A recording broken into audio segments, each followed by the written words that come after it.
Good morning, church! Good morning, Jikok! Happy Blessed Sunday po sa ating lahat. And once again, welcome po sa Jesus King of Kings Sunday Worship.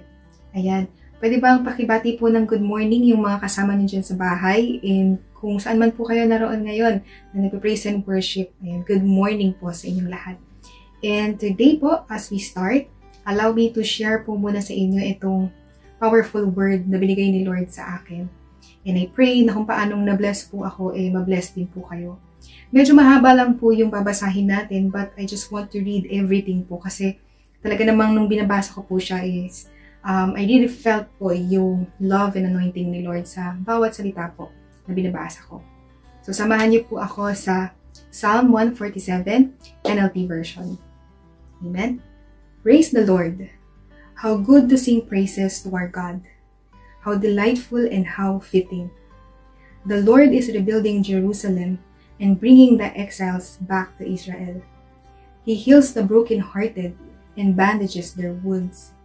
He counts the stars and calls them all by name. How great is our Lord! His power is absolute. His understanding is beyond comprehension. The Lord supports the humble, but He brings the wicked down into the dust. Sing out your thanks to the Lord. Sing praises to our God with a harp. He covers the heavens with clouds, provides rain for the earth, and makes the grass grow in mountain pastures. He gives food to the wild animals and feeds the young ravens when they cry. He takes no pleasure in the strength of a horse or in human might. No, the Lord's delight is in those who fear Him, those who put their hope in His unfailing love. Glorify the Lord, O Jerusalem. Praise your God, O Zion. For He has strengthened the bars of your gates and blessed your children within your walls. He sends peace across your nation and satisfies your hunger with the finest wheat. Amen. He sends His orders to the world. How swiftly His word flies. He sends the snow like white wool. He scatters frost upon the ground like ashes. He hurls the hail like stones. Who can stand against its freezing cold? Then, at His command, it all melts. He sends His winds and the ice thaws. He has revealed His words to Jacob, His decrees and regulations to Israel. He has not done this for any other nation. They do not know His regulations. Praise the Lord. Amen. Church, I know that in everything na nangyayari sa life mo ngayon, ang dami mo nang naging prayers kay Lord. And maybe, sa isa sa mga prayers mo sa Kanya, na-pray mo na tong prayer na to or na-ask mo na tong question na to kay Lord na, Lord, what do I need to do? Or, Lord, let me know the things that I need to do in order to fix my situation or para isolve tong problem na meron ako. And you know what, church? The Lord answered that prayer in Psalm 147. Amen? And sabi niya doon, anak, wala kang kailangang dapat gawin. Let me do it for you. And nung binasa po natin yung Psalm 147, wala ka dong nabasa na you need to do this, you need to do that, you have to do this, or you must do that. Everything that we've read is all about Jesus doing all the things on our behalf. Sabi doon, He will heal your broken heart. He will show you His favor. He will send His words. He will bring you peace. He will restore whatever is lost. He will bless you. He will strengthen you. And He will satisfy your hunger with finest wheat. Amen. At marami pang iba. So church, let's not fix our eyes sa sitwasyon na meron tayo or sa problems na meron tayo. And let's not depend on our own strength or sa sarili nating wisdom to figure things out or to turn things around in our life. Instead, let's fix our eyes on Jesus and allow Him to work sa buhay mo. Remember, we have an amazing God. Our God is all-knowing, all-powerful, and most importantly, He loves you unconditionally. Amen? So church, allow God to show kung gaano kalawak, kalalim, kalaki yung grace and love niya for you. So, let Him. Let go and let God. Amen? Let us all pray. Amen. Amen. Jesus. Amen. Amen. Lord, Father God, we thank you po for this another Sunday na ipinagkaloob mo po sa amin. Lord, salamat na muli inalaw mo po kaming magsama-sama, even po online gathering lang, para po makarinig ng iyong salita, para rin po, Lord God, umawit at magpuri sa iyo. Lord, tunay nga po na naging tapat at dakila ka sa buhay po ng mga kapatid kong ito. Kaya naman, Lord, muli hayaan mo pong maranasan namin yung iyong pagmamahal. Yung pagmamahal, Lord, na nagbibigay ng assurance na we are always blessed and we are more than conqueror and we are successful no matter what man po yung pinagdadaanan namin because of you, Jesus. Lord, Father God, I commit to you my brothers and sisters. Lord, i-prepare mo po yung puso nila and i-open mo po yung ears nila as we listen and as we, Lord God, hear po and receive po your word. Lord, Holy Spirit, once again po, samahan mo po kami and let your anointing flow to each and every one. Lord Jesus, I commit this Sunday po sa iyo. Be blessed. In the mighty name of Jesus we pray. Amen. So church, let us all come together and worship the Lord. Good morning po, church! Good morning, Jesus King of Kings. What a day that the Lord has made.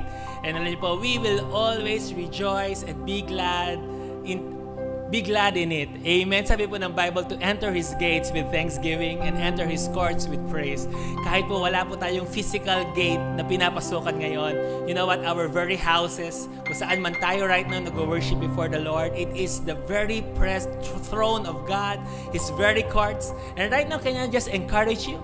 Can we just begin to praise Him? Begin to glorify His name. Say, Lord God, maraming salamat because you have always been there. You are protecting us, providing for us in the midst of the pandemic na to. Oh, what a mighty God. What an awesome God. Oh, we give you praise. We give you all the glory. In Jesus' name we pray. Come on, can we just give Him all the best praise today? Hallelujah! Woo! Come, let us worship our King. Come, let us bow at His feet. He has embraced. See what our Savior has done. See how His love overcomes. He has embraced. He has embraced. Oh, hero of heaven, you conquered the grave.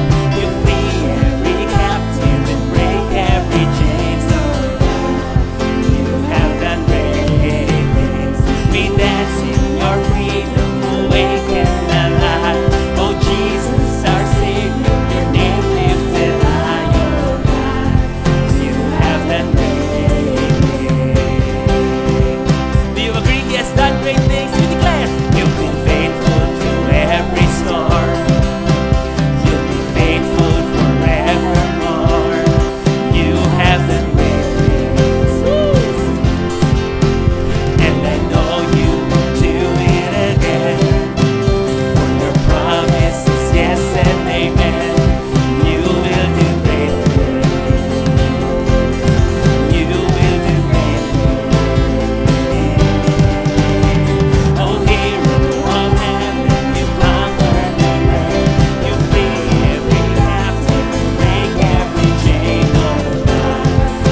part ng song na to is yung part ng verse. Sabi rito is this: You've been faithful through every storm. You'll be faithful forevermore. You have done great things. Woo! And I know that you'll do it again. For your promise is yes and amen. You will do great things. God, you do great things. Come on. Oh, hero of heaven, you conquered the grave. You free every captive and break every chain. Oh God, you have done great things. We dance in your freedom, awake and alive. Oh Jesus, our Savior, your name lifted high. Oh God, you have done great things. You will do great things. God, you do great.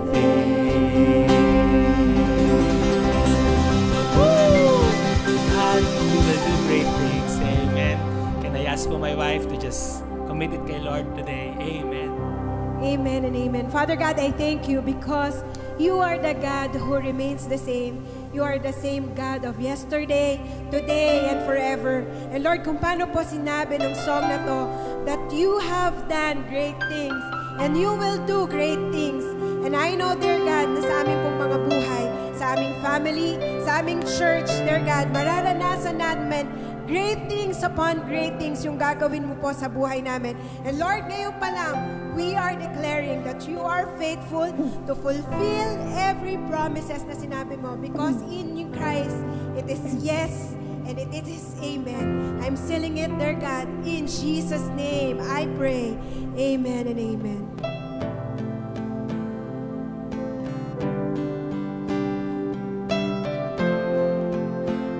We would like to release a new song sa inyo.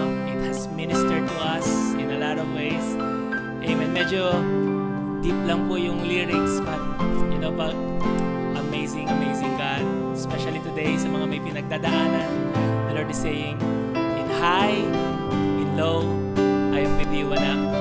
Oh, we give you all the glory, God. We give you praise.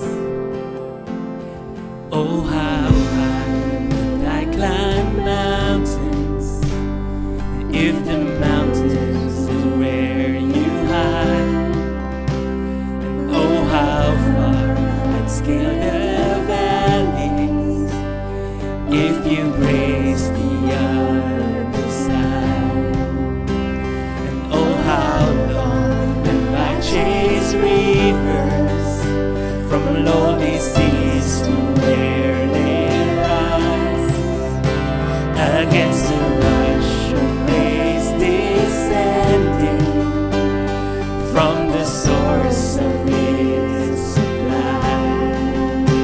'Cause in the highlands and the heartache, you're neither more or less inclined. And I would search and stop at nothing, and you're just not hard to find. I will praise you on the mountain. I will praise you when the mountains in the way. You're the summit where my feet are. So I'll praise you in the valleys all the same. No less God within the shadow. No less faithful when the night comes sweet as rain.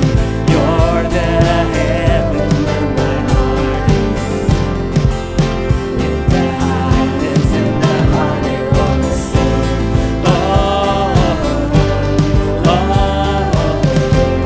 In the highlands and the heartache. Oh, oh, oh. Amen. To those po na medyo nagtatanong, yun po yung pong chorus sabi is, I will praise you on the mountain. I will praise you when the mountain is in my way. Alam niyo po, mountain, it speaks na yung highest mo, you are blessed, maayos lahat. But pag yung mountain na yan nakaharang sa'yo, it speaks a problem, I will praise you. Tapos sabi, yung summit daw, it is where my feet is. You know what? Hindi mo kailangan intayin na nasa high ka for you to experience God. Kung nasaan ka, even in your lowest of low, the Lord is there. Especially love, ito pong part ng chorus na to. No less God within the shadow. Hindi porket nakaka-experience ka ng shadow ngayon, the Lord is saying na lesser siya, na hindi mo siya na-experience. Tapos sabi, no less faithful when the night leads me astray. Kung ngayon, ikaw ay nakakadanas ng pressure, nakakadanas ng night, it doesn't mean na He's not faithful. All the contrary, He is more faithful. He is nearer. He loves you more than you could ever imagine. And just wait and see for the goodness of the Lord to flow sa'yo. And then sabi po doon sa song, in the highlands and the heartache, the Lord is there. Hallelujah. Oh, we give you praise. I will praise you on the mountain. I will praise you when the mountain's in my way. You're the summit where my feet are. So I praise you in the valleys of the sea. No less God within the shadow. No less faithful when the night leads me astray. You're the heaven where my heart is. In the highlands and the heartache of the same. I will praise you on the mountain. I will praise you when the mountains in my way. You're the summit where my feet are. So I praise you in the valleys of the same. No less, no less faithful when the night leads me astray. You're the heaven where my heart is. In the highlands and the heartache of the same. Oh, hallelujah.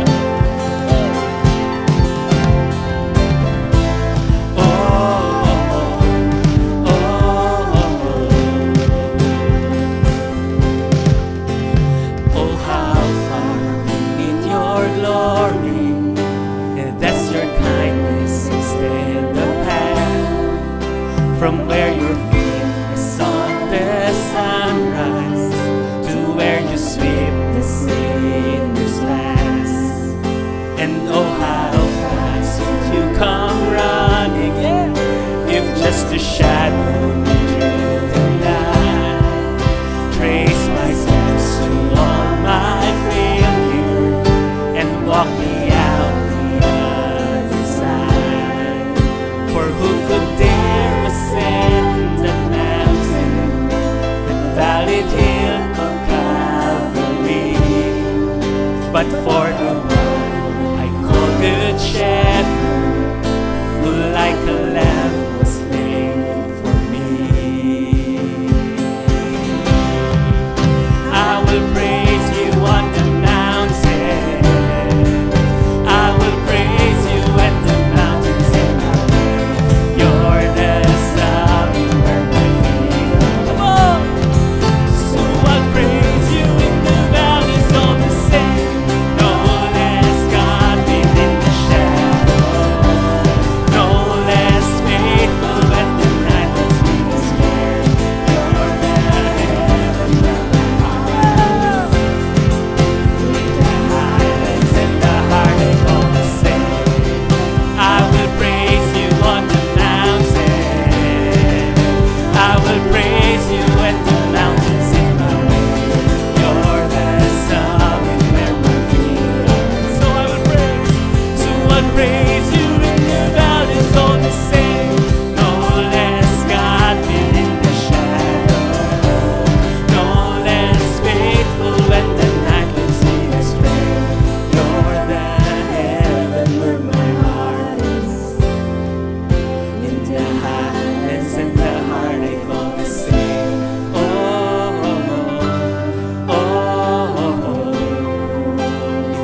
I walk, wherever I am, your name can move mountains. Wherever I stand, if ever I walk through the valley of death, I'll sing through the shadows my song of ascent.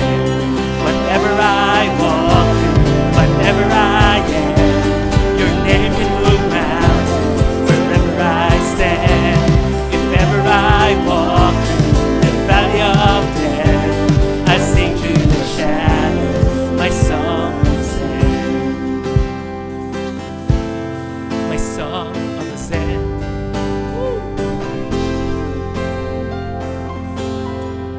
And from the gravest of all valleys come the pasture we call grace, a mighty river flowing upwards from a deep but empty grave.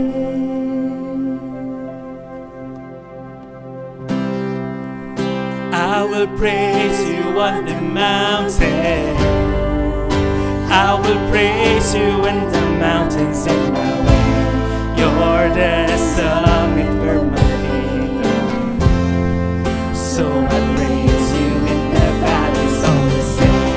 No less God within the shadows, no less faithful when the night is being astray. You're the heaven where my heart is. In the highlands and the heartache all the same. I will praise you on the mountain, I will praise you on the mountains in the Lord. So I praise you in the valleys all the same. No less God within the shadows, no less faithful when the night is being astray. You're the heaven where my heart is. In the highlands and the heartache all the same. Amen.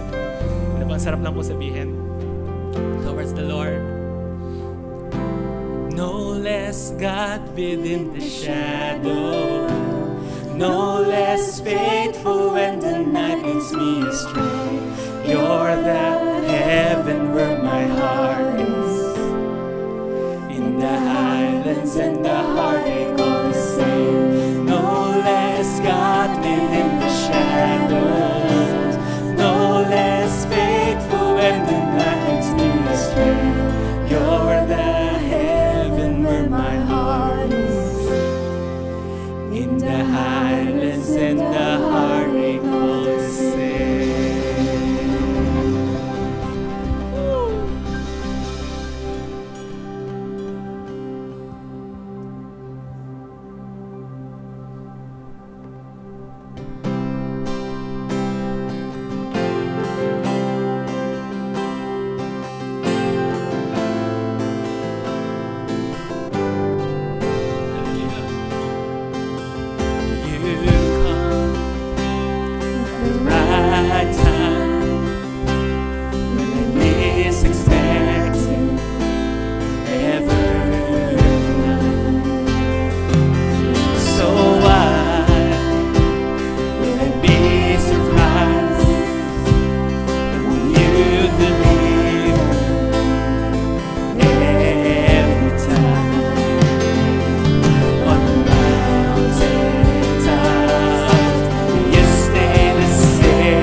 Sing this with me. God of my present, God of my future, you write my story, you hold it all together. God of my present, God of my future, you write my story, you hold it all together. God of my present, God of my future, you write my story, you hold it all together. God of my present, God of my future, you write my story, you hold it all together. I believe that I will see the goodness of the Lord. I'm confident as seasons change, your faithfulness remains. 'Cause I believe that I will see the goodness of the Lord. I'm confident as seasons change, your faithfulness remains. Your faithfulness remains.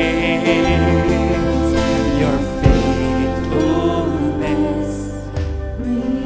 You are the Alpha and you're Omega. You're in the middle. You hold it all together.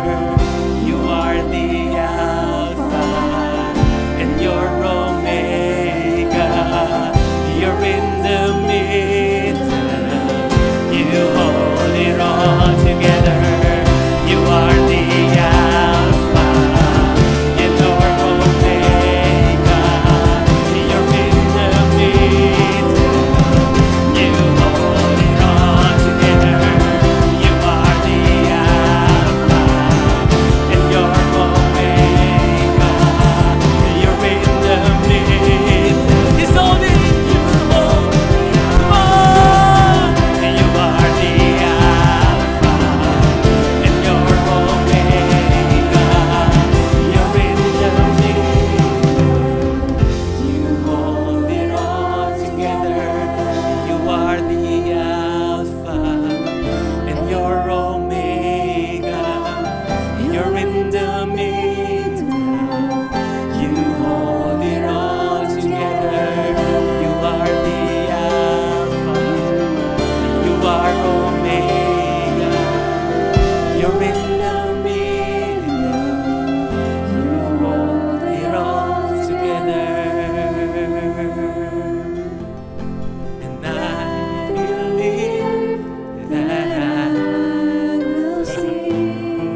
is keeping you.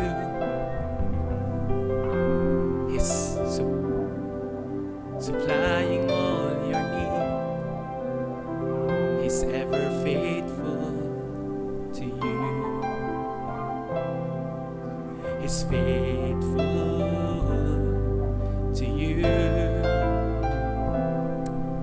He's faithful to you. Jesus. Hallelujah. Can we just lift up our hands?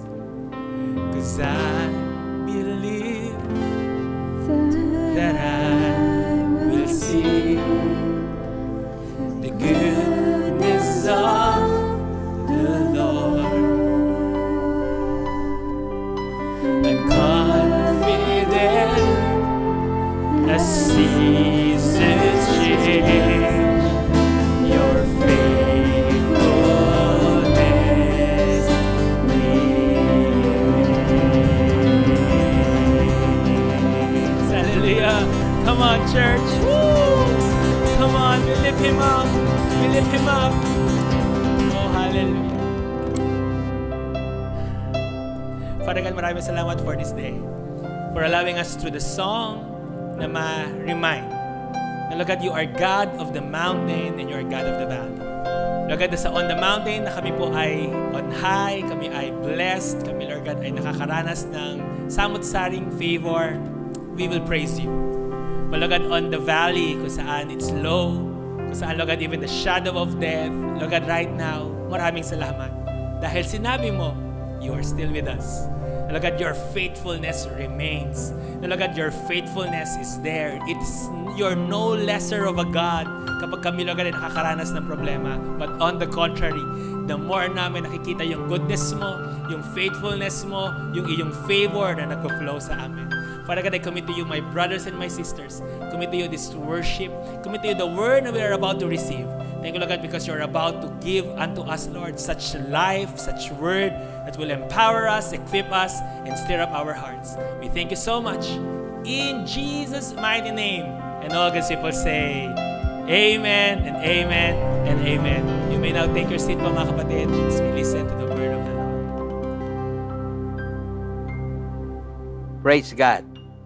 Amen. Magandang umaga sa inyong mga minamahal na kapatid sa Panginoon. At I continue to declare that the blessing of the Lord, bagamat tayo'y may pandemic, ay patuloy natin nararanasan. May you all be blessed kung saan kayo nandoon. May your life be blessed. Yung inyo pong trabaho, negosyo ay be blessed. Just continue to trust God at kapitan natin yung kanyang salita. Sa umaga pong ito ay gusto ko ibahagi sa inyo ang bali pinaka-part 2 ng ating mensahe. Ang title po natin na nakaraan is Knowing the Truth by Revelation Set Us Free, Part 1. Ngayon po ay Knowing the Truth by Revelation Set Us Free, Part 2. Magbibigay lang po muna ako sa inyo ng joke. Kung natatandaan po nyo, merong babaeng matanda na may edad na ang tumawag sa radio station at humingi ng tulong. At habang siya humingi ng tulong, nagkataon na ang isang lalaki na masama ay nakarinig. At nang madinig niya ang pangangailangan ng matandang babae, agad-agad niyang tinawagan ang kanyang sekretaryo at inutusan niya na bumili ng pagkain at inutusan niya na dalhin itong pagkain ito doon sa address na ibinigay ng matandang babae. And so the secretary immediately obeyed her boss. Nagpunta po siya doon sa address, ibinigay po doon sa matandang babae yung kanyang pangangailangan at bago siya umalis ay nagtanong doon sa matandang babae. Ang tanong po niya sa matandang babae ay, don't you want to know who sent the food? Gusto mo bang malaman kung sino nagpadala ng pagkain? At ang sabi noong matandang babae sa sekretaryo, eto, no, it doesn't matter. Because when God orders, even the devil obeys. Totoo na nga naman po, intended nung lalaki na talagang ipahiya yung matandang babae. Pero hindi niya alam na nung sumagot ang matandang babae, na sinabi ng matandang babae kahit na ang demonyo ay sumusunod. God bless you mga minamahal na kapatid sa Panginoon Diyos. I believe God knows kung ano nangyayari sa ating buhay. At katulad nga po ng binitawan ko na noon, alam niya nung tayo'y bago ipanganak, alam din po niya bago nilikha ang mundong ito. Kaya nga po yung tatlong word na yon ay nagbibigay ng inspiration sa akin na kahit anong problema ang dumaan at pagdaanan, naniniwala tayo na alam ito ng Diyos at hindi ka pabayaan ng Panginoon Diyos. Punta po tayo muli doon sa binasa ko noong nakaraan.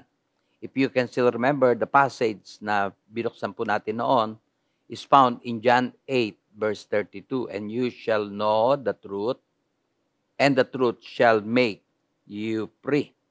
At ang binigyan po natin dito ng pansin noon ay yung salitang no. Itong salitang no ay galing sa salitang ginosko, kaya nga po binigyan ko po ito ng parang terminology, ginosko, knowing.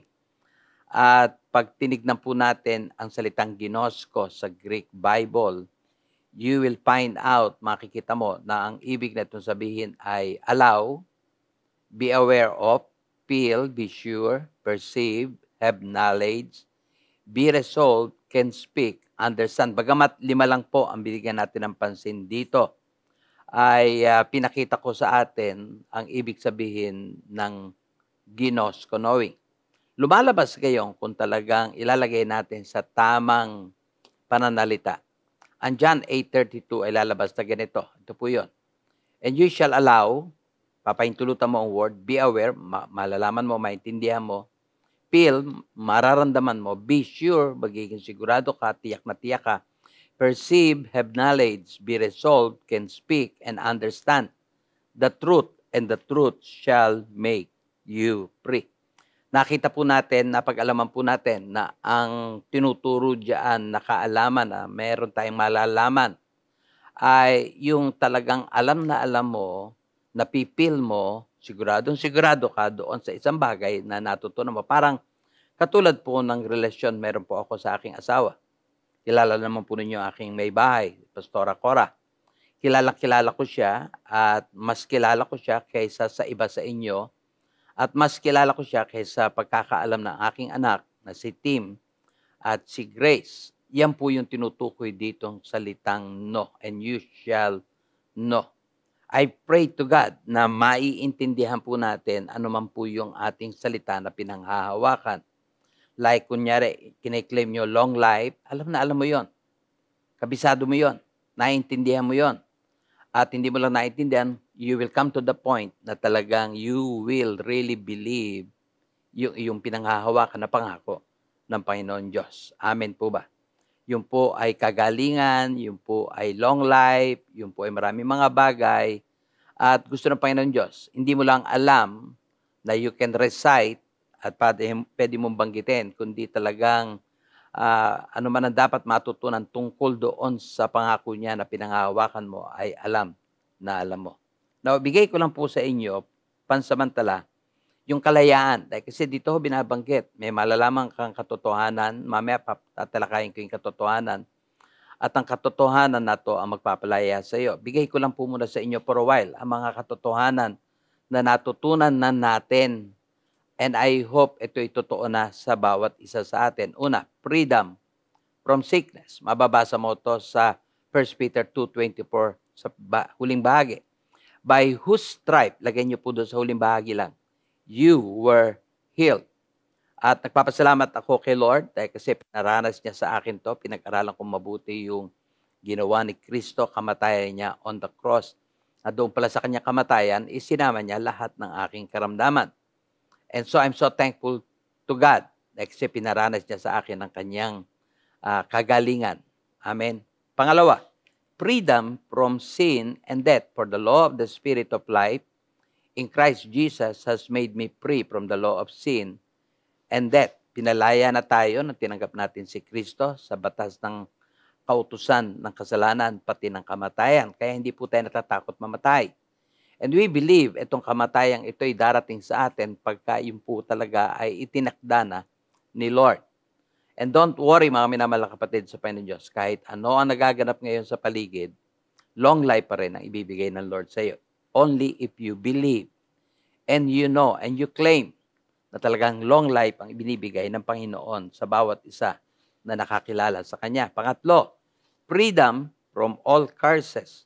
Kalayaan sa lahat ng mga sumpa na pag-alaman natin, nalaman natin na marami pa rin mga minamahal na kapatid natin na kasama dito sa iglesia at ang ilan naman ay mga nababalitaan lang natin na dumadaan pa rin sa mga sumpa. Samantalang binanggit na ng Biblia na tayo ay malaya sa sumpa. Kaululihan pang-apat, freedom from Satan, his allies, and his kingdom. Kalayaan kay Satanas sa kanyang mga kampon at kanyang kaharian. Colossians 1:13 declares, He has delivered us from the power of darkness and conveyed us into the kingdom of the Son of His love. Now, mga minamahal na kapatid sa Panginoon Diyos, nabanggit ko po ito noong nakaraan. Kayo at ako, tayong mga mananampalataya, marami na tayong alam. Ang tanong natin, yung bang alam na natin na tinuturo sa Biblia ay talagang na-experience na natin? Katulad nga po ng binasa natin kanina, John 8:32, marami tayong malalaman natin ang katotohanan at ang katotohanan magpapalaya sa atin. Isa na dito sa binanggit ko ay yung ating karamdaman. Meron kang karamdaman, ako ay merong karamdaman noon, at marami sa atin ay dumadaan sa tinatawag nating karamdaman. Marami sa atin ay nakaranas ng sumpa noon, ang dami kong sumpa. Ang tanong natin ngayon, malaya na ba tayo doon sa karamdaman? Malaya na ba tayo sa sumpa? Malaya na ba tayo doon sa mga bagay na ating binabanggit kanina pa? Well, first and foremost, gusto ko lang hong i-review. Una sa lahat, yung kaalamang ito ay hindi pala kaalaman sa pamamagitan lang ng isip. Dahil kasi nagbabasa ka, nadinig mo, nag-aaral ka, at natutunan mo ito sa pamamagitan ng iyong isip. We discovered na hindi po pala mind lang yon. Hindi pala yung isang bagay ay alam mo lang, kundi yung iyong kaalaman patungkol sa isang bagay na yon ay matindi, grabe, amen, napag-alaman mo ng gusto, ginagamit din ng ating mind. Pero nalaman natin na yung kaalamang yon ay walang iba kundi knowing by revelation. Katulad nga po ng binitawan ko noong nakaraang linggo, binasa natin ang Matthew 16. Nung tinanong si Pedro ni Jesus kung who do people say that I am, sumagot si Pedro, ang sabi ni Pedro, you are the Christ, the Son of the living God. Tapos sa verse 17, binanggit doon, nalalaman yun ni Pedro sa pamamagitan ng Diyos Ama na nasa langit ang nag-reveal sa kanya. Pangatlo, nalaman natin na yun di po pala ay the enlightenment of the Holy Spirit sa ating buhay. Gawa po ito ng Banal na Espiritu Santo at ginagawa ito ng Espiritu Santo kapag nakita niya sa mga mananampalataya na habang nagbabasa ng Biblia o tinuturuan tungkol sa Biblia, ay hindi siya nagkakaroon ng alinlangan, hindi siya nagkakaroon ng duda, immediately siya ay naniniwala sa binabanggit na salita ng Panginoon Diyos. Then the enlightenment of the Holy Spirit will happen sa kanyang life. Yung trabaho ng masamang espiritu na ikaw ay bulagin ay hindi mangyayari. Pero yung trabaho ng Holy Spirit, nabibigyan ka ng enlightenment ang mararanasan mo. Yan po yung ating pinag-aralan noong nakaraang linggo. And I am believing in my heart na patuloy po nating binabasa ang Biblia with the help of the Holy Spirit para sa ganun magkaroon tayo ng revelation hanggang sa maintindihan natin kung ano man yung iyong kiniklaim na pangako ng Lord. Ang pangalawa po na gusto kong bigyan pansin for today ay walang iba kundi itong tinatawag nating salitang truth. Again po, and you shall know that truth. First and foremost, I would like to inform you na kapag truth ang pinag-uusapan, ang tinutukoy po nito ay walang iba kundi ang Panginoong Jesus. Hango po ito sa John chapter 14 verse 6. Jesus said to him, I am the way, the truth, and the life.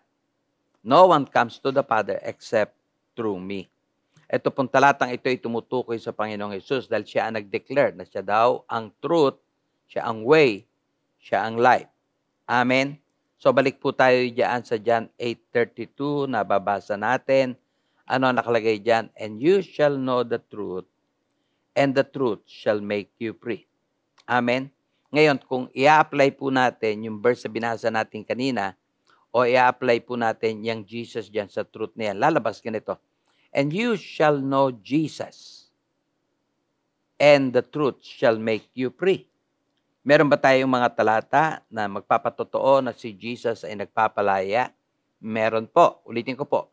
Pinag-aralan na natin kanina yung salitang no. Ngayon pinag-aaralan natin yung salitang truth. The truth pala, una sa lahat, tumutukoy kay Jesus. At si Jesus talaga ay nagpapalaya. Mababasa natin sa John 8:36. Therefore, if the Son, referring to Jesus, makes you free, you shall be free indeed. Hallelujah. Panalangin ko po na makita natin si Jesus bilang ating healer. Panalangin ko din po na makita natin si Jesus bilang ating provider. Panalangin ko po na makita din po natin si Jesus bilang ating deliverer, bilang ating buhay at marami pa. That's my prayer.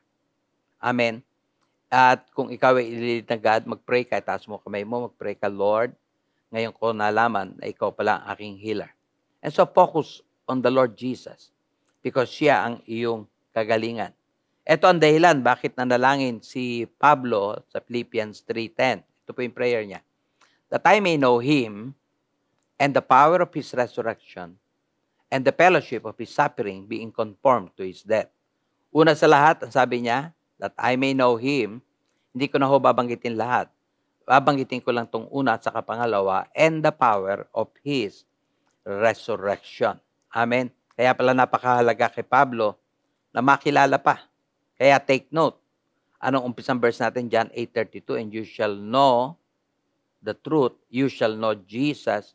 At ito pala yung target ni Pablo, that I may know Jesus more, that I may know the power of His resurrection. Yun po yung unang meaning. Ano yung unang meaning natin ng truth? Truth refers to the Lord Jesus. And take note of that. Kaya pala, ang tinuturo ng Biblia, mula Old Testament to the New Testament, walang iba kundi patungkol kay Jesus. The second meaning ng truth, alinsunod po doon, is none other than truth means reality. Take note, ang katotohanan, ang totoo, ay nangangahulugan ng realidad sa buhay. Parang ganito po lumalabas. Ang truth or reality, ang tama. Ang tama ay tama. Ang truth sa reality ay totoo.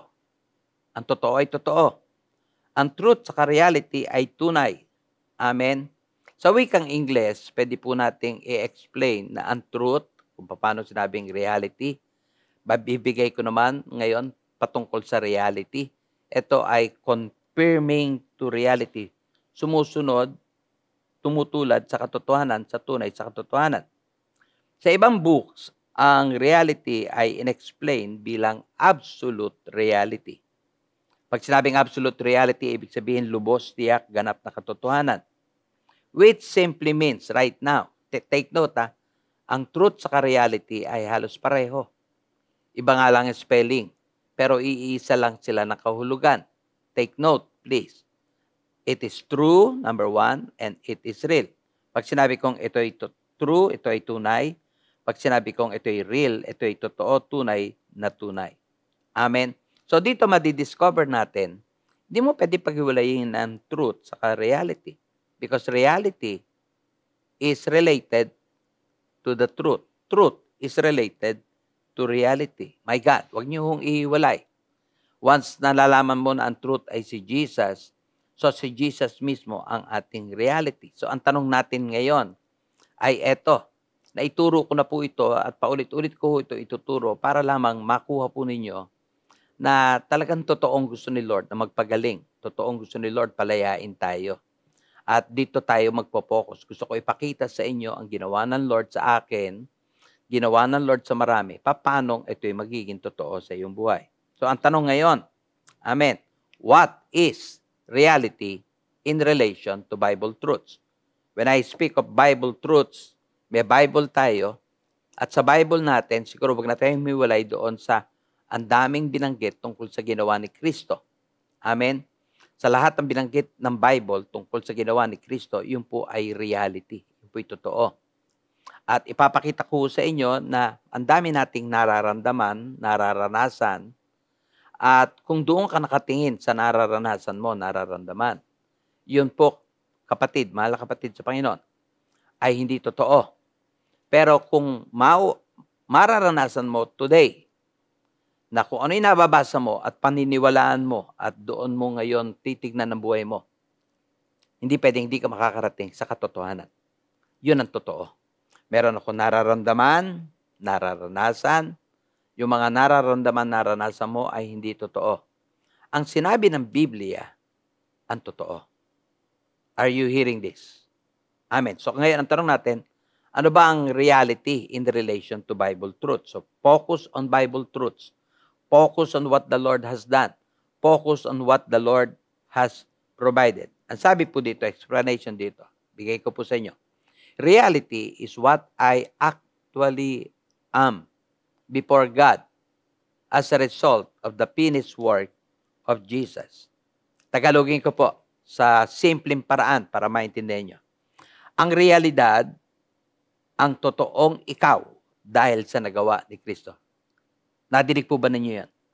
Pag pinag-uusapan ng reality, yun ikaw, amen, yun ang totoong ikaw alinsunod sa nagawa ni Kristo. So meaning, hindi mo pwedeng alisin ang nagawa ni Kristo. At yung nagawa ni Kristo, ang resulta noon ay walang iba kundi ikaw. Pangalawa, ang realidad, alinsunod sa ginawa ni Kristo ay ang tunay, ang totoo. And I would like you today, habang nakikinig ka, na doon ka tumingin, doon ka mag-focus, doon mo ibaling ang iyong pananaw. Hindi doon sa araw-araw mong nararanasan dahil yun ay talagang sisirain ni Satanas at ang gusto ni Satanas doon ka mag-focus at ang gusto ni Satanas, paniwalaan mo kung ano yung nangyayari sa iyo. Today, ang ibig ko sabihin, paniwalaan mo ang natapos at ipinagkaloob ni Kristo. Simulan mo today. Simulan mong malaman, simulan mong paniwalaan, alinsunod sa Biblia na yon ikaw. Amen. At pag yun ay ginawa mo, katulad po na nangyari sa akin, ako ang dami kong sakit noon. Pero hindi ko yun inintindi. Hindi sa ibig ko sabihin, hindi ko ginamot. No? If I can still remember the time na marami akong pinuntahan doktor, marami akong ininom na gamot, pero nakatinuruan ako ng Lord na tumingin sa kanyang nagawa sa akin. Katulad ninyo, maraming ginawa si Kristo para sa atin. Amen. Tinuruan ako ng Lord na doon po ako mag-focus at doon po ako parang ginawa niya ng paraan na tumingin. Marami akong sakit pero nakatingin ako sa salita niya na ako'y pinagaling na niya. Bigyan ko kayo ng halimbawa para makita niyo. Si Kristo, yung natapos po niya, ang tawag po natin doon ay accomplished work, the finished work. At dahilan sa may natapos si Kristo, 2,000 years ago, naparito siya, meron siyang ginawa. Amen. Para sa inyo, para sa akin. At yung ginawa niya, ang katotohanan. Yun po yung ating topic. Nyari, sample. Ano ba ginawa ni Kristo? Si Kristo po, number 1, He became sin. Tapos, ano laging resulta? Nangyari ba yan? Yes po. Kaya po siya pinako sa krus. Kaya siya namatay. Sa ginawa ni Kristo ngayon, ano ang laging katotohanan nun? That I, pati po kayo, might become the righteousness of God. So today, kung tatanungin niyo ako, amen. Are we the righteousness of God? Yes. Yan po yung verse na mababasa natin. 2 Corinthians 5:21. For He made Him who knew no sin to be sin for us, that we might become the righteousness of God in Him. Yan po ang kanyang ginawa. Siya laging kasalanan because of you, because of me, because of all of us. Para sa ganoon tayo maging righteousness of God. So ano ngayon ang ide-declare nyo? Sinner? No. Ano ide-declare mo? Before God. Righteousness of God. Kahit ikaw may nagawa kanina, may nagawa kahapon, you are still the righteousness of God. Pangalawa, pakita ko ito sa inyo. Ano nangyari? Ano ginawa niya? He became a curse. Kaya pala ang mga napapako sa krus noon ay mga nasumpa. Kaya pala siya napako sa krus, that I might be blessed. So today, are you still cursed? No more. Kaya nga kailangan dinedeclare mo, you're blessed. Kung ano't ano mang uri ng sumpa, meron ka noon. Amen. Palayasin mo yun. I-declare mo, through Christ, you are blessed. Basahin po natin itong Galatians 3:13 and 14. Christ has redeemed us from the curse of the law, having become a curse for us. For it is written, cursed is everyone who hangs on a tree, that the blessing of Abraham might come upon the Gentiles in Christ Jesus, that we might receive the promise of the Spirit through faith. Totoo po, ang dami kong sumpa. Totoo po, lahat ng tao na wala kay Kristo, ang daming sumpa. At kung gusto niyo malaman ang iba't ibang uri ng sumpa, mababasa po niyo ito sa Deuteronomy chapter 28. Pero nung tumanggap po tayo kay Kristo, dahil ito'y natapos na ni Kristo, kinuha niya ang sumpa mo, sumpa ko. Kaya ngayon tayo ay blessed. Amen. So wag mong titignan ang buhay mo according doon sa mga sumpa na meron ka. Tignan mo ang buhay mo ngayon na kay Kristo, ngayon ikaw ay blessed. At ito'y pinagkakaloob ni Kristo sa lahat nung nasa Kanya. Pangatlo, He became poor. Siya naghihirap. Kinuha niya ang kahirapan that I might be rich. Amen. Basahin po natin 2 Corinthians chapter 8 verse 9. For you know the grace of our Lord Jesus Christ, that though he was rich, yet for your sake he became poor, that you through his poverty might become rich. I would like you to see this, mga kapatid. Binigay ko lang ho 3. Pinakita ko ang dati nating kalagayan, na tayo'y dating may sakit, pero may ginawa si Kristo, kaya tayo ngayon magaling na. At kung hindi pa ho kayo magaling, huwag niyo i-declare na kayo may karamdaman. I-declare niyo ang kagalingan ipinagkakaloob ni Kristo. Dati kang sinner, yes, that's true, because yun po yung minana natin kay Dan. Pero today, we are now the righteousness of God. Amen. So ngayon, ang gusto kong makita po ninyo, hindi na ho tayo yung dati. Kalimutan mo na yung dati. Yan ikaw noon. Pero ngayon, sino ka ngayon? Ngayon, ikaw yung resulta ng natapos na gawa ni Kristo. Amen po ba? Sa makatuwid, mga kapatid, this is my conclusion. Amen? What I am through the finished work by the Lord Jesus is the truth. Yun ang totoo. Si Kristo na parito 2,000 taon na nakakaraan, ang dami niyang binayaran, ang dami niyang ginawa, at lahat ng ginawa niya may resulta. At yung resulta ng ginawa niya, pag tinanggap mo si Kristo, yun tayo. Yun ikaw. So, hindi ka na sinner ngayon. Ano ka ngayon? You're righteous. Hindi ka na may karamdaman. Today, you're healed. Amen? Hindi ka na may sumpa. Now, you are blessed. Wag mong bibigyan pansin ang karanasan mo para masabi mo kung sino ka. Dahil yung karanasan po natin, hindi po yan totoo. Yan madalas ay ginagamit ni Satanas para diyan ka magtuon ng pansin mo. But let me inform you, dahil sa nagawa ni Kristo, yun ikaw. Bigyan ko kayo ng halimbawa. Ang ating karanasan ay nagpapakita na tayo ay mahina. Tignan po nyo yun sa kaliwa sa taas. Yan ang karanasan mo.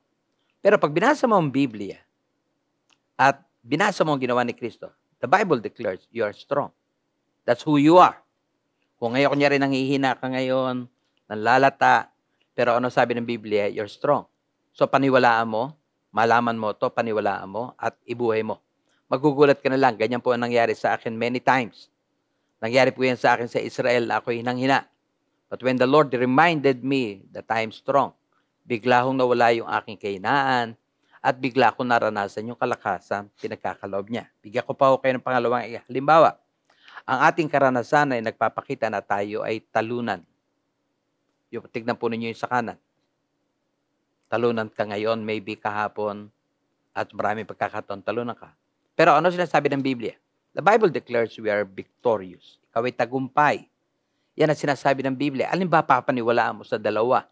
Kaya nga po ang gagawin natin ngayon, alis mo pananaw mo sa nararanasan at ilagay mo ang pananaw mo sa sinasabi ng Biblia. Let me give you the third example. Ang ating karanasan ay nagsasabi na tayo mahirap. Tingnan nyo yung nasa kanan, wala kang pera. But the Bible declares we are rich. So ano papaniwala mo? Siyempre, paniwala mo yung sinabi ng Biblia na si Kristo bagamat mayaman na laging mahirap para sa ganun tayo mahirap maging mayaman. Kauli-ulihan, pinapakita ng ating karanasan na tayo ay may sakit. Pero, sinasabi ng Biblia, tayo ay magaling na. And this is what I'm doing most of the time. Amen? Maraming pagkakataon, naramdaman ko, ako'y may nararamdaman, lagnat, may nararamdaman sipon, may nararamdaman sore eyes. Marami po ako nararamdaman. Pero hindi ko ho itinuon ang aking pananaw sa mga bagay na yon. Dahil kasi tinuturuan ako ng Biblia na i-declare ko that what the Lord Jesus provided for me, ako'y pinagaling niya. Amen? So ngayon, alinsunod po dito, gusto ko lang hong malaman ninyo ang problema na ating nararanasan. Ang problema sa tinuturo ko ngayon, number 1, we rely too much on our feelings. Masyado tayong umaasa sa ating nararamdaman, pakiramdam, o sa ating damdamin. Masyado tayong nakapokus doon. I think this is now the time that the Lord, and it will be my prayer mamaya, na huwag ka na mag-focus masyado sa feelings. Mag-focus ka doon sa sinasabi ng Biblia. Kaya nga po, basahin mo Biblia, at kung ano mabasa mo sa Biblia, focus on what the Bible is teaching you. I'm so thankful to the Lord sa ginawa niya sa buhay ko. Bagamat ang dami kong karanasan, dami kong karamdaman, hindi po ako immediately gumaling. Ang tinuro sa akin ng Panginoon Diyos, ay huwag ako masyado mag-focus sa akin nararamdaman. Yes po, ginamot ko po ito kung kinakailangan gamutin. Nagpunta po ako sa doktor at yung mga doktor nagbigay sa akin ng medisina, tinignan ako at binili ko naman po yung kanilang mga medisina. Pero hindi po ako doon nakapokus. Nakapokus po ako doon sa sinasabi ng banal na kasulatan. So yan po yung ating isang problema. At diyan ko natutunan yung healing. At diyan ko naranasan yung healing na pinangako ng Panginoon Diyos. Pangalawa, we focus on our experiences, not on the finished work of Jesus. Masyado tayong nakapokus sa ating karanasan o nararanasan sa araw-araw at hindi sa natapos ni Kristo. The Lord Jesus came 2,000 years ago. And 2,000 years ago, hindi lang siya nabuhay, siya namatay, at marami siyang inaccomplish para sa atin. What I would like you to do today is focus on what He did, on what He provides. Totoo, marami kang nararamdaman. Katulad ko nga po, kaya po ito yung aking kinikwento sa inyo. Ang dami kong sakit, at hindi ako nag-focus doon. Dahil kasi umpisa, nung una, okay, bagong mananampalataya, doon po ako nakatingin. At dahil doon ako nakatingin, ang dami ko nang ginawa, alinsunod sa akin nararamdaman. At katulad nga po ng binanggit ko sa inyo noon, ako po ay nagpapaalam na, ako po ay naghahanda na sa nalalapit kong kamatayan. At praise God, the Lord taught me to focus on His Word, hindi doon sa aking nararamdaman. Bagamat ako po'y hinang-hina, pinaniwalaan ko ang sinabi ng Biblia, ako'y malakas. Bagamat ako'y talunan, pinaniwalaan ko ang sinabi ng Biblia, ako po'y victorious. So mula po noon, tinuruan ako ng Lord na ibaling yung aking pananaw mula sa aking nararanasan sa salita ng Diyos. Hindi ko ibig sabihin, hindi ko na ito inintindi. May ginawa po ako. Amen, dahil kasi kamatayan ng katapat noon. So kung kinakailangan ako minom ng gamot, miinom po ako ng gamot. But I continue to focus on what the Lord did sa natapos niya. Pangatlo, madalas hindi natin nakikita what God sees. Dahil kasi ang Biblia po, sa totoo lamang, mababasa nyo kung ano nakikita ng God. Nabasa nyo ba na sinasabi ng Biblia tayo mahina? Hindi po. Karanasan mo yun. Nararamdaman mo yun, mahina ka. Pero ano dinideclare ng Bible? Ikaw yung malakas. Amen. So start seeing what God sees starting today. Ang nakikita ng Diyos, tayo magaling na. Ang nakikita natin, tayo may sakit, may karamdaman. Ang nakikita natin, tayo mahirap. Ang nakikita ng Diyos, ikaw ay blessed. Nakikita natin, tayo may sumpa. Pero ang nakikita ng Diyos, you're blessed in your life. Amen. Take note of this, brethren. Para sa ganun, maranasan mo, maumpisahan, maranasan mo. Kaya nga po, itinuloy ko yung topic ko last week. Ang gusto ng Lord, pagka meron ka talagang kinilaim na promise niya, kunyari, healing. Pagkaralan mo mabuti ito. Sa puso mo to. Amen. Isa-isip mo to. Amen. At magkaroon ka ng time in your life na wala kang kaduda-duda na ikaw ay papagalingin o pinagaling na ng Panginoon. Any promises na kiniklaim mo, kailangan dumating ka sa point. Alam na alam mo yung kiniklaim mo na promise. Amen. At naniniwala ako itong mga problemang ito na binanggit ko, 1, 2, 3, ay hindi mo to ma-experience. At kung sakaling maranasan mo to, huwag mong papahintulutan ang mga problemang itong magtagumpay sa buhay mo. And take note of today. Amen. Ano ang solution? Let me give you the solution. Number 1, mag-focus ka sa katotohanan, mag-focus ka sa salita niya at paniwalaan mo to. Amen. Ulitin ko po. Huwag kang mag-focus sa nararanasan mo, mag-focus ka sa truth, sa Word of God. Tapos, ano gagawin ko? Paniwalaan mo lang. Just believe it with all your heart. Amen po ba? Kasi naniniwala ako, kapatid, mararanasan mo yung ipinapangako ng Panginoon. Yun po yung ating target. Yun po yung ating motibo right now. Kaya nga po, binigay ko itong lesson na to as part 2 ng lesson po natin noong nakaraang linggo. So just focus. Amen? Huwag ka magpo-focus sa nararamdaman, huwag ka magpo-focus sa feeling, mag-focus ka sa Word of God. Kung ano sinasabi ng Word of God, that's who you are. Amen? Pangalawa, manalangin ka alinsunod sa Ephesians 1, verse 17 to 19, saka Matthew 3, 13, 16. Basahin po natin to para makita nyo. Ephesians 1, 17 to 19. That the God of our Lord Jesus Christ, the Father of glory, may give to you the spirit of wisdom and revelation in the knowledge of Him. Take note. Kailan mo ito ipag-pray? Araw-araw. Pag-pray nyo po ito. Huwag po kayong tumigil na copy-pray hanggat hindi mo ito na-experience, nagaganap sa buhay mo. Nabibigyan ka ni Lord ng spirit of wisdom and revelation. Patungkol saan? Knowledge of Him. Knowledge of Jesus. The eyes of your understanding being enlightened, that you may know what is the hope of His calling, what are the riches of the glory of His inheritance in the saint, and what is the exceeding greatness of His power toward us who believe, according to the working of His mighty power. I've known of a man who prayed for this for 6 months. Hindi ko siya tumigil hanggat hindi niya na-experience ang realidad, katotohanan ng verse na to. So pray. Pray. Parang katulad na rin po ng healing if you start believing that you're healed, continue to believe. Amen. Continue to declare sa harapan ng salamin na ikaw na may sakit ay magaling na. Continue to declare all the promises of God because they are yes and amen. Kauli-uli ang verse na babasahin ko, panalangin mo din, i-declare mo din, Matthew 13:16. But blessed are your eyes, for they see, and your ears, for they hear.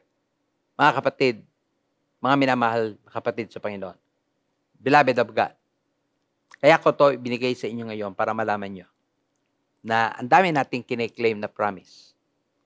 At yung kine-claim natin promise, katulad ng mensahe ko noong nakaraang linggo, ay kulang pa.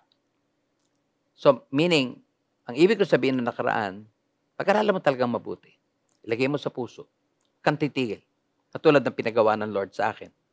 Pagka nagbabasa po ako, nakikinig ako ng mensahe, at lalo na yung mensahe ay kailangan ko, importante sa buhay ko. Hindi po ako tumitigil. Hindi ko lang yung pinapakinggan ng 1, 2, 3, 4, 5 beses. To the point na talagang pagka tumigil po ako, kabisado ko na kaya ko na ituro. At doon ko naintindihan na talagang parang love na love ko. Kunyari, may sakit ako noon, love na love ko ang healing, topic na healing. Dumating ako sa point na love ko ang topic about faith. Hindi ako tumigil hanggang di ko naintindihan ng faith. Today, tinuro ko na yung truth pala na malalaman natin ay walang iba kundi si Kristo. Dahil kasi siya po ang naparito. Siya ho nagligtas sa atin. At ang dami niyang ginawa na katotohanan na dapat nating malaman, na nalalaman natin ngayon. Naniniwala po ako na lahat ng ginawa ni Kristo ay totoo. Yun po yung totoo. Huwag mo ibabase ang buhay mo sa nararanasan mo.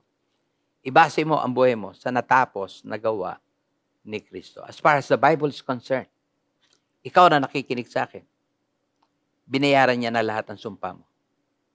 Ikaw na nakikinig sa akin, kung meron ka mang karamdaman, binayaran na rin po ni Kristo ang karamdaman mo.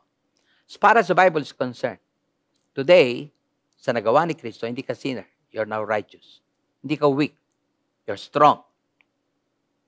Makinig ka mabuti dito, kapatid. Basahin mo ang Biblia, makikita mo sa sinasabi ng Biblia, ikaw ay victorious, you're not defeated. And if you will know these things at paniniwala mo yung mga ito, makikita mo na yung pangako ng Lord, may experience mo. May God bless you. God be with you. At dalangin ko, katulad na sinabi ko sa inyo kanina, na ito ay patuloy mong ipagpe-pray. Huwag mong titignan ng buhay mo, alinsunod sa nangyayari sa iyo. Tignan mo ang buhay mo, alinsunod sa natapos ni Kristo. Pwede po ba natin itaas ang ating kamay, dalawang kamay? Pwede bang ipikit mo yung mata? It's my prayer that the Lord will touch your hand, will touch your life. It's also my prayer na mula sa araw na to, tuturuan ka ni Lord na huwag mo makita ang buhay mo sa karanasan o nararanasan mo. It's my prayer that today, tuturuan ka ni Lord na makita mo ang buhay mo sa natapos ni Kristo. Yun ikaw. Yun ako. At turuan natin ang ating sarili na makita natin ang sarili natin na nakay Kristo. At kung ano dineclare ng Bible na nagawa ni Kristo, yun tayo. At yun ang ide-declare natin araw-araw. Naniniwala ako, mga minamahal na kapatid sa Panginoon Diyos. Sino man sa inyo may karamdaman na matagal mo na itong iniinda, mararanasan mo ang kagalingan ng ating Diyos. At salamat po, Panginoon, sa iyong mga provision sa amin. Provision mo, Lord, ng healing, provision mo ng strength, provision ng victory. We thank you for that. And we thank you so much, Lord, sa ginawa mo para sa amin. In Jesus' name we pray. Amen. Amen. God bless you. God be with you. Amen. Amen. Thank you po, Pastor, for releasing that word po sa amin. And I pray, Church, na na-receive niyo po yan and na-bless po kayo. As we end po our service today, allow me lang po to pray for each and every one of us. Amen. Lord, Father God, maraming salamat po for today. And for allowing us once again, Lord God, na makita at maranasan yung goodness mo po through the word na nirelease mo po sa amin today. I pray, Lord, na maranasan po namin yung katotohanan, Father God, nung iyong mga salita at ng iyong mga pangako sa sitwasyon na meron po ang bawat isa. Lord, Father God, I also commit to you, my brothers and sisters in Christ. I pray, Lord God, na continue mo pong i-bless sila, i-guide mo po sila, Lord God, protect them, Lord, kasama po ng kanilang mga mahal sa buhay. And I pray din, Lord, Father God, na i-cover mo po sila with your love and grace all the days po ng kanilang buhay. Lord, maraming salamat po. We seal this Sunday, we seal this in prayer. In Jesus' name we pray. Amen. Church, salamat po for joining us today and hope to see you po next Sunday. God bless po! Come, let us worship our King. Come, let us bow at His feet. He has a place. See what our Savior has done. See how His love overcomes. He has done great things. He has done great things. Oh, hero of heaven, you conquered the grave. You free every captive and break every chain. You have done great things. We dance in your freedom away.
nag-speak din sa akin sa part ng song na to is yung part ng verse. Sabi rito is this: You've been faithful through every storm.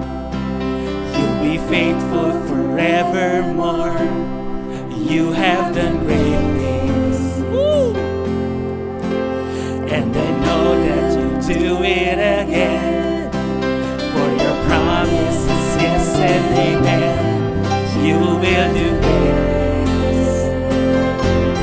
God, you do great things. Come on. Oh, hero of heaven, you conquered the grave.